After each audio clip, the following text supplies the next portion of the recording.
ва алайкум барсалом. Ман аз интернет бисёртар баъди шом истифода мебарам. Чун саҳар дар дарс мебошам, баъди дарс омада каме истироҳат мекунам ва баъди шом интернетро истифода мебарам. ҳар кас метавонад аз ҷиҳати мусбӣ истифода барад ва аз ҷиҳати манфӣ. Мо донишҷӯён бисёртар аз ҷиҳати мусбӣ ки чун дарсҳои худро тайёр мекунем, аз ҷиҳати мусбӣ он истифода мебарем.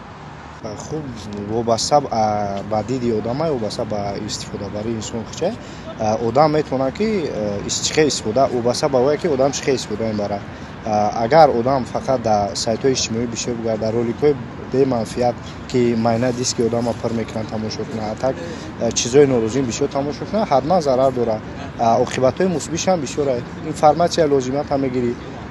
سوای دانشی و اون سواد در اون کس در چیزی که در کارت اطلاعات ضروری تا میگیری خبرهای نو ای چیزایی که نواره که در تاجیکستان میشه جهان در که مخصوصا قانون قاعده که سوای در سمت میاری که تاجیکستان دیگه سواد میبره حتما آدم‌ها رو خبردار میکنه. خوب است. من اینترنت رو بیشتر برای کار فعالیت خودم چون که من در کاشانه حسن کار میکنم خیال میکنم بسیارتر همه در اینترنت با اینترنت استفاده بری با اینترنت کار کنی نقصر می شود. با فکر من نه تنها با فکر من با فکر بسیاری آدمان اینترنت هم ضرر خود را می رساند هم فایده خود را می رساند چون که با خیال و با فکر من بسیارتر با کارهای خوب با کارهای نقص با کارهای فایده آور وابسته شوی نقصر از این اینترنت فایدهش. اینترنت بیشتر وقتی که از صبح از خواب بیدار میشم استفاده میکنم به خاطر که بعضی برادرای ما مثلا دو تا برادر ما در کشورهای خارج زندگی میکنه یکیش در آمریکا است یکیش هم ترکیه.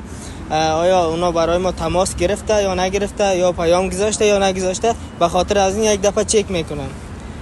بعد از اینکه استفاده کردم میخزم و صبحانه خودم میخورم وقتی کار میرم کار خودم خلاص میکنم بعد از وقتی که از کار برمیگردم به خاطر تفریح رفع خستگی استفاده میکنم یک دو ساعت مثلا از ساعت 10 بجه تا 12 بجه اینترنت به نظر من البته نسبتی است.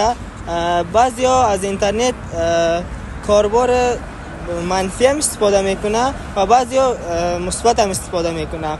ما ترجیح میتونم بیشتر از نگاه مثبت استفاده کنم بهتر است چون البته ما شخصا خودم بگم ما برای مثبت استفاده میکنم.